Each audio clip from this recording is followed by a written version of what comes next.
बिस्मिल्लाहिर्रहमानिर्रहीम। मैं वसत खरल और आप देख रहे हैं मेरा यूट्यूब चैनल।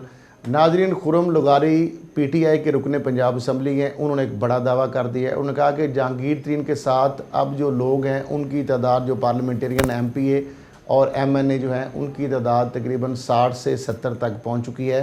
और उसमें उन्होंने कहा कि 10 तो ऐसे खुदकश बमबार हैं कि जो बजट से पहले अगर जहांगीर तरीन या हम ख्याल लोगों की अगर मीटिंग नहीं होती, वज़ीर-ए-आज़म से उनके मुज़ाकरात नहीं होते कामयाब, तो वो बजट से पहले खुदकश हमला भी कर सकते हैं हुकूमत पर। तो अब मामला ये है कि बड़ा एक सीरियस मामला है।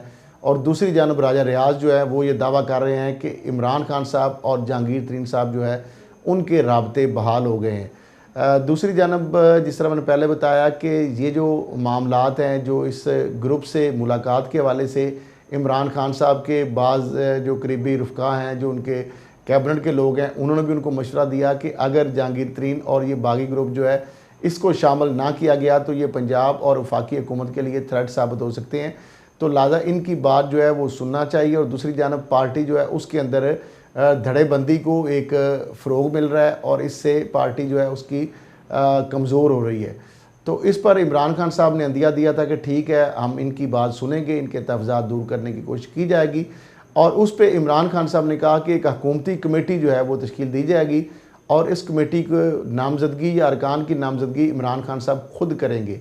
लेकिन जो ही इमरान खान साहब की जानब से ये बात आई तो उस वक्त से फौरी तौर पर जहांगीर तरीन साहब और उनके जो साथी हैं उन्होंने कहा कि वो किसी सूरत भी ऐसी किसी भी कमेटी जो है उससे मुलाकात नहीं करेंगे।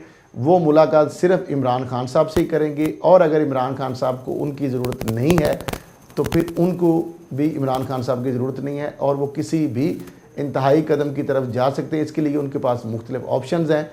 तो ऑप्शन में बहुत सारे उनके पास, एक तो ये है कि वो ये समझ रहे हैं कि जो 3 साल तक, तकरीबन 3 साल हो गवर्नमेंट फंड नहीं मिला, तो अगले इलेक्शन में पास किस तरह जाएंगे, कौन सा जवाब बना के जाएंगे कि जब वो वुज़रा भी थे या अरकान असम्बली, सूबाई या कौमी असम्बली भी थे और वो कुछ भी काम नहीं उनके करवा सके, ना उनको रोज़गार दिलवा सके हैं, ना उनके इलाकों में तरक्याती काम करवा सके हैं, तो उस पर वो क्या मुंह लेकर जाएंगे अवाम के सामने।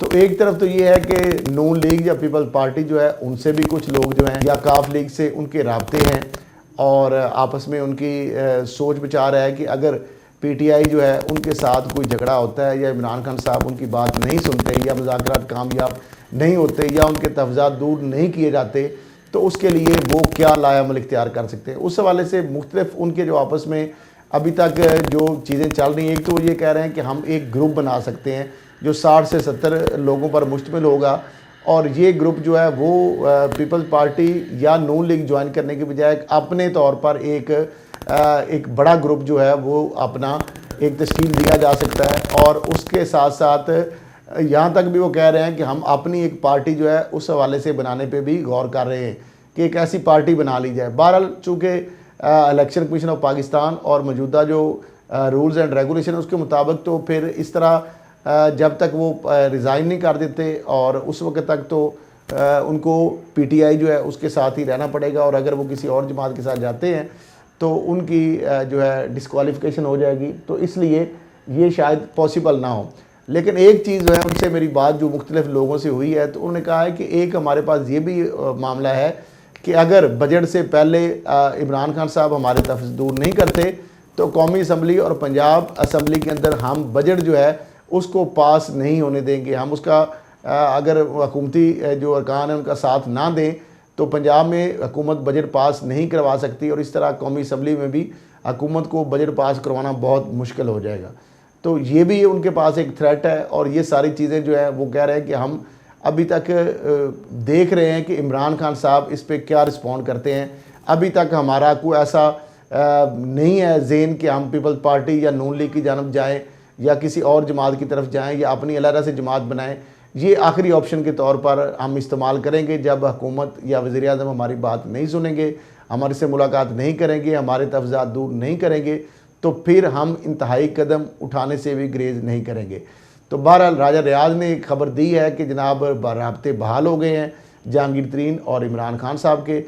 तो देखते हैं कि वो राब्ते जो बहाल हुए हैं और उसके बाद जो जहांगीर तरीन साहब और इमरान खान साहब की, जिस तरह मैंने कहा पहली वीडियो में भी, गुज़श्ता में भी, कि इनकी जो 1-on-1 मुलाकात होगी उसमें किस हद तक तफजात दूर करने में कामयाब होते हैं इमरान खान साहब, और किस हद तक जहांगीर तरीन साहब अपनी बेगुनाही और अपने खिलाफ जो साजिशों के हवाले से और साजिशी किरदारों को बेनकाब करने में किस हद तक कामयाब होते हैं।